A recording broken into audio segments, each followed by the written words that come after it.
Hey there, today I'm going to be showing you how to batch renew recurring jobs in Single Ops. To get started, head to the Jobs section of your admin toolbar and then select Batch Renew. On the Batch Renew section, you'll see two tabs available, one for your recurring jobs and one you'll see for proposal groups. I do want to note that any jobs that are included within a proposal group can only be renewed within that group and will not be available to renew individually. From here, you can apply appropriate filters. The date range will filter by the job's end date. And then you can also apply things like sales rep, operation, or job stage, and even tags to allow you to get that list down further. We often see customers batch renewing in groups by like vertical. So maybe we'll renew all of our maintenance contracts at one time or all of our, fertilization at one time. Once you have this list kind of filtered down to exactly the jobs you'd like to see, you can go ahead and select all or select the individual jobs that you'd like to batch renew.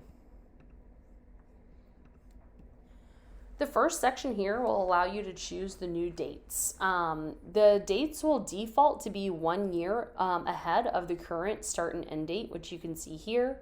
If you have individually selected, you can come in and individually change those dates for the next year.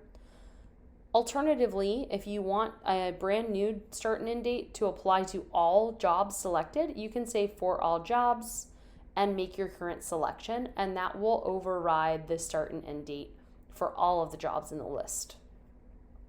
Once your dates have been set, you can go ahead and make your adjustments. The first selection here will be job stage. You can renew these as accepted. If you don't need to get a new signature, this will create these new jobs as active jobs in Single Ops. Otherwise, you can create them as proposed, and this will allow you to send out new proposals for new signatures year over year. Next, you'll want to determine any price and cost adjustments you want to have applied to the jobs. There's two options for doing this in Single Ops. The first one is to increase costs or prices by a percentage amount. So you can apply a 2% increase or 5% or whichever percent you'd like to apply across all items on all of the selected jobs. The alternative option is to reset the costs and prices to the item defaults. And what this will do is overwrite whatever prices or costs are on those jobs with whatever is in your item settings. Alternatively, you can leave these all blank and no changes will take place and the same prices and costs will pull through. For today's example, I'm going to go ahead and reset our costs and prices to those defaults. If you do choose to adjust the price by a percentage, you will also want to round the unit price to the nearest penny. Sometimes by increasing the percentage, you can have a long trailing decimal. The last two adjustments you can make are to restore archive visits upon approval. This is really great if you reject jobs or archive jobs due to or visits on the job due to maybe skipping the visit or not needing it, but you do want that to be included in the visits in your new job. And then finally, retaining visit level information. This will be great for any crews that you want to keep the schedule for year over year. So if you have a maintenance or a mowing crew and that's going to stay the same once your customer renews, you can retain that visit information so you don't have to schedule year over year. Now that all of our selections have been selected, we can go ahead and confirm. Now, I've only renewed 2 jobs here, so it should be pretty instantaneous. However, if you're doing many jobs at one time, it may take some time for those new jobs to be created in Single Ops. That said, you will receive an email once the batch renewal is completed. We can now see our newly created job here, and this is going to be the original job that this was created from. I do want to quickly show the differences. So if we edit this job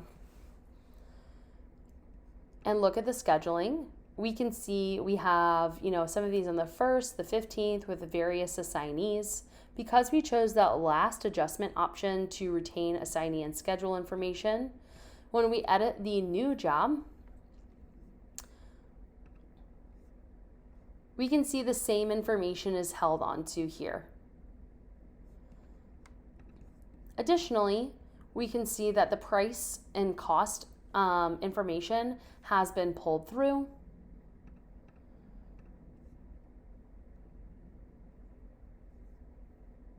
For the new job, for the original job, there was no pricing information, but I since updated the cost and the price to $15 and $25, and that's pulled through successfully. Any batch renewed jobs will show up just in either the proposed page or the active jobs page. If you are wanting to batch email out these proposals once they've been created, I recommend filtering out your proposals page to any proposals created on this date. And that's going to show you all of the ones that you have batch renewed. Thanks so much.